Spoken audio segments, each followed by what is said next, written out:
Hi, this is DOSBox Mom. Welcome back to Let's Play Gateway to the Savage Frontier. We're outside the Tavern of Neverwinter, and instead of a bunch of low-level thugs, we had a Sentinel fighter get into a bar brawl with us. So I think the quickest way to find some place to sell the Sentinel fighter's junk off would be to go back to the magic shop, which is just to the next block, and pull that, and gave all the Sentinel fighters stuff to my ranger. I'm gonna give somebody else those arrows, and then we'll sell off this stuff.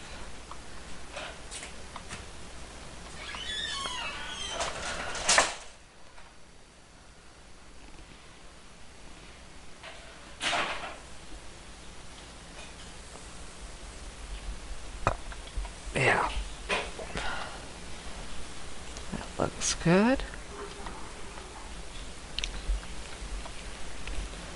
And then 800. Oh yeah.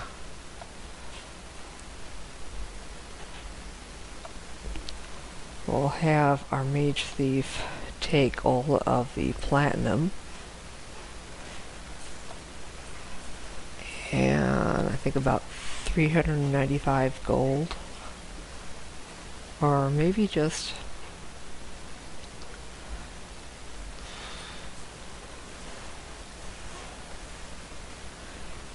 $195 gold.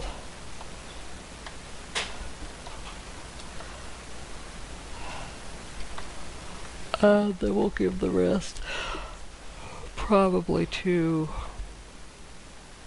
our ranger, who usually seems to end up in front.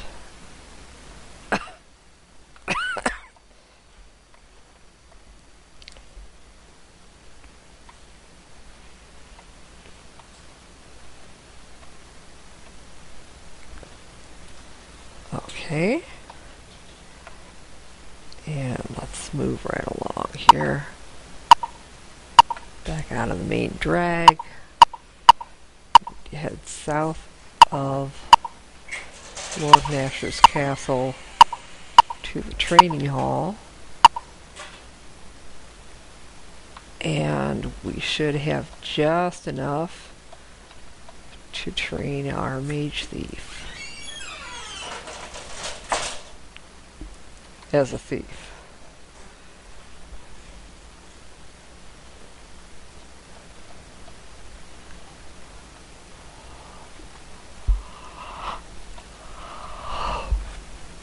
Okay, and now I think we're ready to head out of town.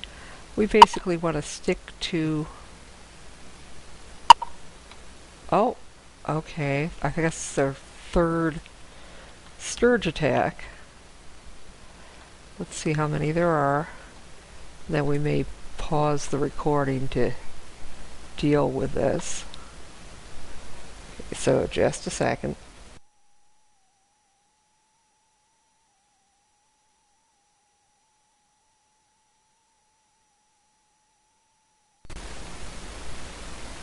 And we're back, and we're going to continue trying to head out of town.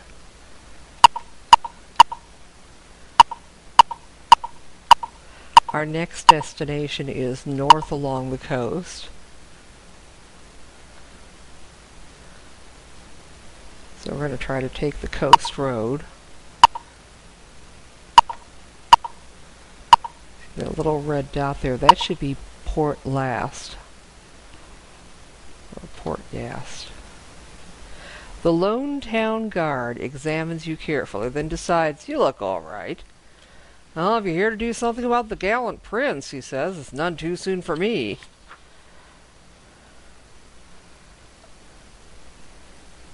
Yeah, most of the areas in this game are the usual 16 square by 16 square maze or block Port Llast is a much smaller area though. Okay, this is the Port Llast Inn to our left, and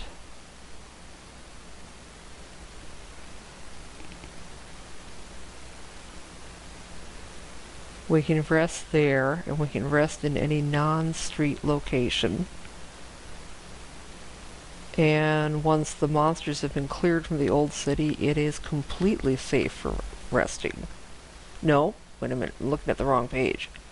We can rest in the inn, in any non-street location, or in the ship once all the wandering monster battles have been completed. Oh, there's more scourges here. And they might be larger groups. Let's see.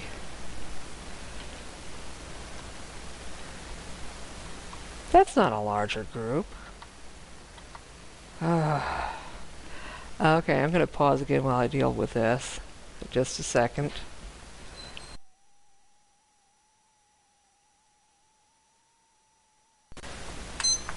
And we're back. Yeah, just a piddly little battle. This next building should be the Stonecutters Guild.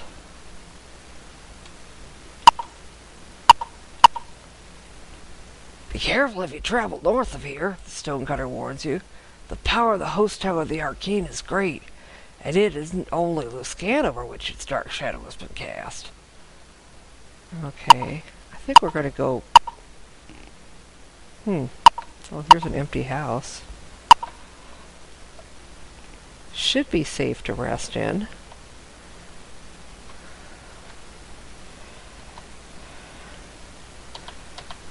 Oh, no. Apparently not. Okay.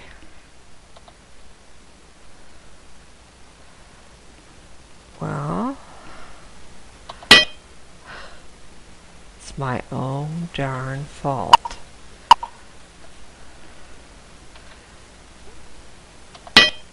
I guess we are going to have to go rest at the inn.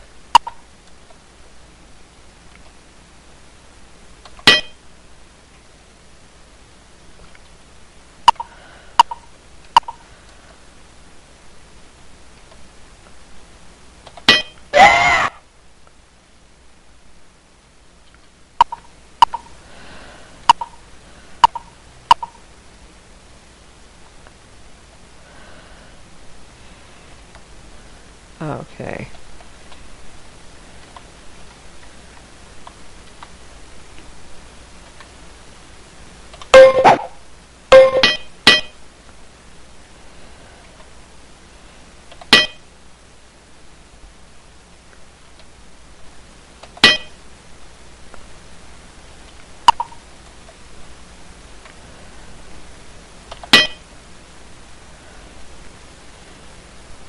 Okay.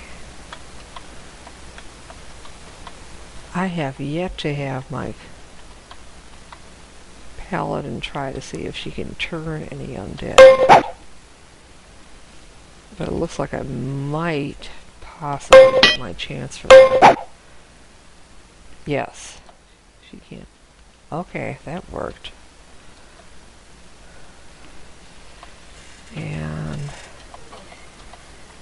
just the usual junk. Okay. Well, I guess we are going to have to go to the inn if we want to rest. Yes, let's rest. And hopefully it'll be safe to rest here.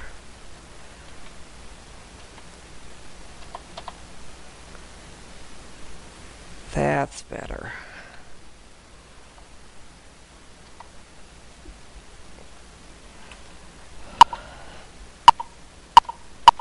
Now let's go back up the street. I'm going to pass the Stonecutters Guild. And this is the Harbor Master. The Harbor Master is a veteran of many years at sea, and judging by his ample girth, even more years sitting in this office. You record your conversation as Journal Entry 13. I tell you, young uns, the only reason that the gallant prince still be anchored here in Port Llast Harbor is we ain't got no one who's dern fool enough to board her and tow her out to sea. We'd all heard she was missing. Then Simon Hemprate the fisherman says he spied her adrift a mile off the coast, were meeting like she'd been a sea 100 years. The young idiot towed her in and tied her up, and then he goes traipsing down below decks like she was some pleasure barge out of Waterdeep. Course, we never seen her no more after that. Some say you can hear screams at night, way back in town. Okay, that sounds like that shipwreck should be pretty dangerous. And the gallant prince lies moored here. Its sails are tattered, and its hull looks as if the storms and parasites of a century have been at work upon the wood. So now this is the boat. Okay. From the darkness up ahead, you see the glint of polished steel. And this should be skeletal fighters and zombies.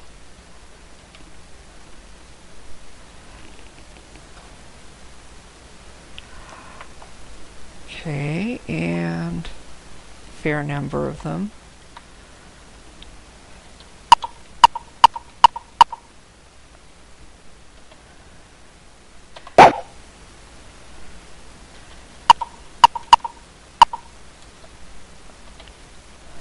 And switch to melee weapons. Oh, didn't want to do that.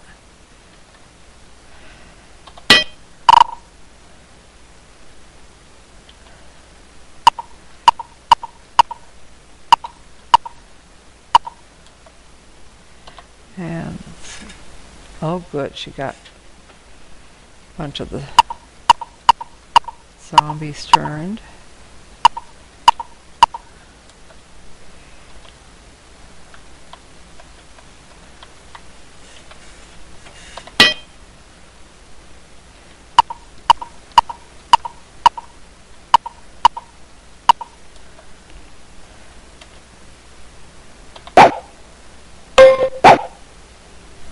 And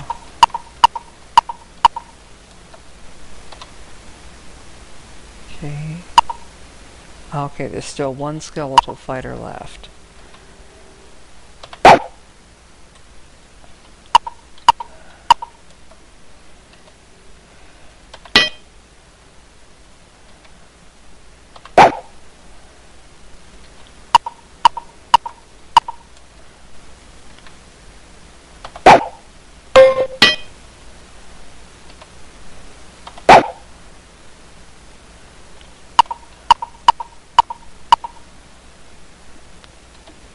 Okay.